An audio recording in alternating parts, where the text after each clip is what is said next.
Be angry, but don't sin. How does that work?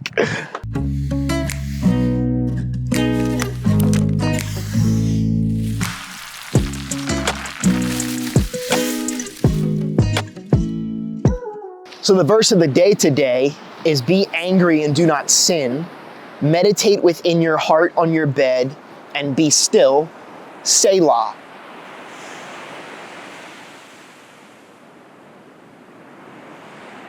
One of the main reasons that most people, including myself, tend to lean towards the Psalms, I think, is because of how real and honest David is, not just with the realities of his external circumstances, but the ways in which the external circumstances affect his internal feelings and emotions.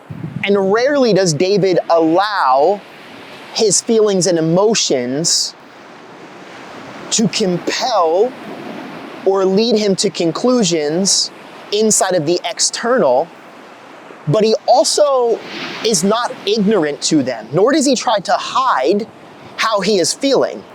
Most of the time, when David acknowledges his feelings, he utilizes the truths that he knows about God to correct his feelings and put them in a line with the way in which they should be. And I think that's really the answer to the question, how do I be angry and not sin?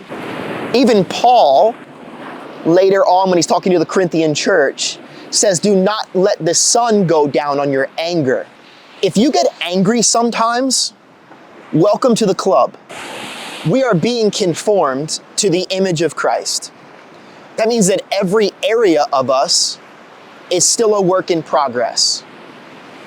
And a part of who we are, a part of what makes us human, is our emotions.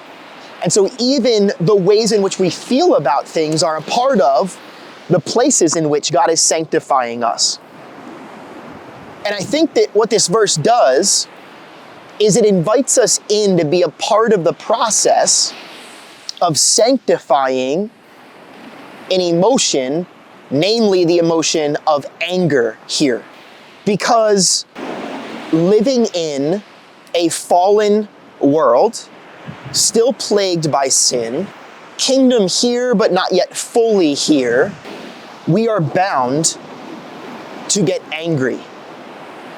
And the Hebrew word really lends itself to more of like an internal agitation. And David's offering us some wisdom in saying, it's okay to be agitated. Don't try to forget being agitated. Don't try to pretend like you're not agitated. Be agitated, but don't sin. In other words, don't let the agitation turn into something that develops into a root of sinfulness in your life. And how do we do that then, I think, is the answer that he gives us, which is a beautiful answer. It's meditate within your heart on your bed and be still. And I think that's the beautiful thing here that's being presented is, how do I be angry and not sin? When I begin to get agitated, it's a good thing to go and be alone with God and be still before God and meditate on who God is to deal with the agitation.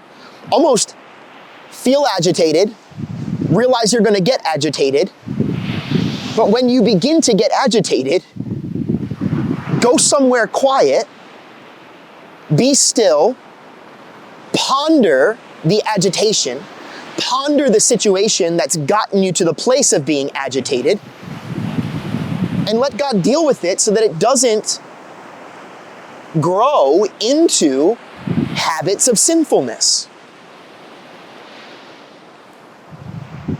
So yeah, be angry, but don't sin. Be angry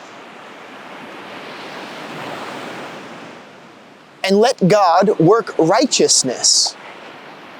through the agitations in your life. In you.